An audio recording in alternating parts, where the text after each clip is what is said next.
For over a century, the world has chased a single number. It flashes across news screens, it moves markets, it topples governments, a percentage point up, and leaders celebrate. A fraction down, and panic spreads. Economic growth. Now imagine a moment, quiet, deliberate, irreversible, when the world decides to stop asking how fast economies grow. Instead, it asks something far more dangerous. Why are we growing at all? No countdown, no crash, no collapse. Just a global agreement that growth is no longer the ultimate goal. And when that number loses its power, the entire financial world begins to shift. In this future, nations still produce, they still trade, they still innovate. But economic growth, GDP, no longer sits at the top of the hierarchy. It is no longer the headline metric that defines success or failure. Instead, governments, markets, and institutions prioritize different measures: human well-being, environmental stability, resource resilience, social trust, long-term sustainability. Budgets are no longer justified by growth projections alone. Policies are no longer defended because they boost GDP. A country can grow slowly or not at all and still be considered successful. This is not economic collapse. It is a redefinition of purpose, and redefining purpose reshapes everything. To understand the scale of this shift, we must understand what replaces growth. In this world, financial systems track multidimensional prosperity. Metrics expand beyond production. They measure health outcomes, mental well-being, education quality, ecological balance, time availability, income stability, community resilience. Growth becomes a tool, not a target, a means, not the meaning. Investment decisions change. Instead of asking, will this increase output?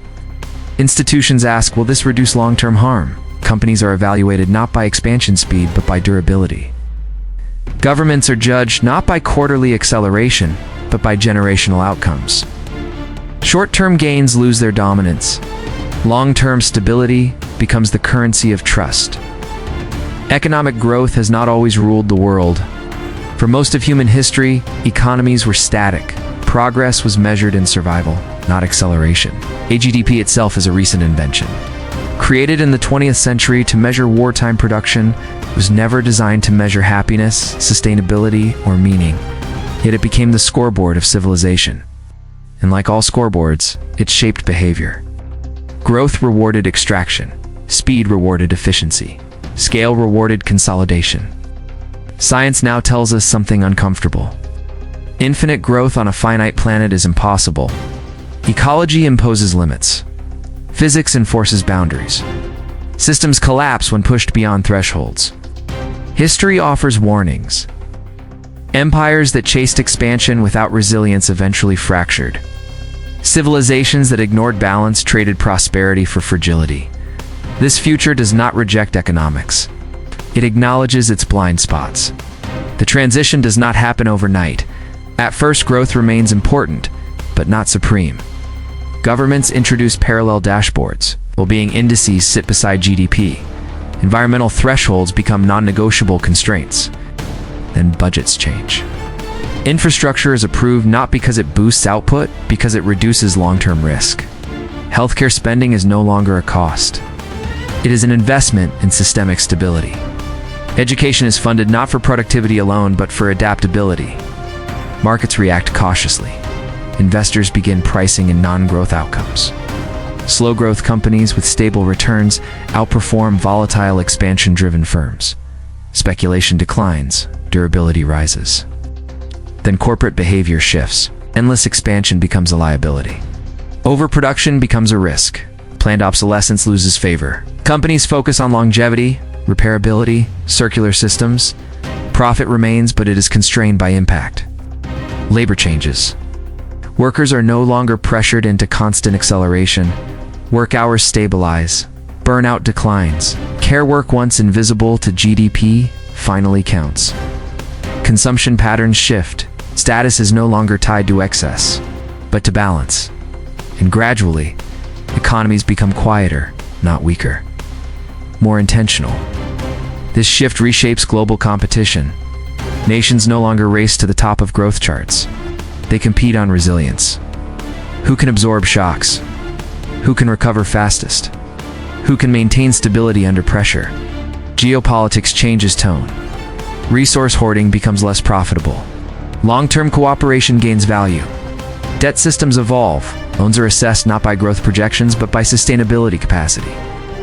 Financial crises become rare, but more deeply analyzed. The world does not become peaceful, but it becomes more cautious. When growth is no longer the goal, identity changes. People no longer feel perpetually behind. Life stops feeling like a race with no finish line. Success becomes plural. A nation can be slow and healthy. A company can be small and stable. A life can be modest and complete. But this shift also creates discomfort. Without growth, ambition must find new meaning. Without acceleration, progress must be redefined. Some feel liberated, others feel lost. The question becomes personal. If not more, then what? This future is not without danger. Without growth pressure, innovation could slow. Power structures could stagnate. Elites could entrench themselves under the language of stability. Measuring well-being introduces subjectivity.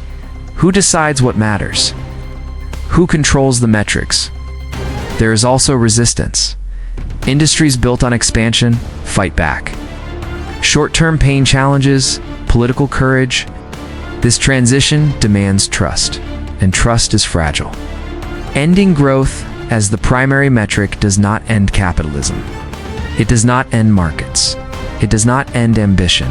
It ends a single obsession, the belief that more is always better, that faster is always progress, that size equals success.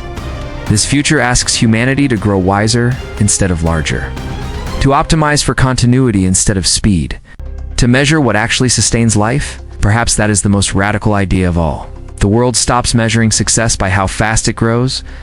What happens when it starts measuring success by how well it survives? And what would it mean if survival, not expansion, became humanity's greatest achievement? That is the next what if.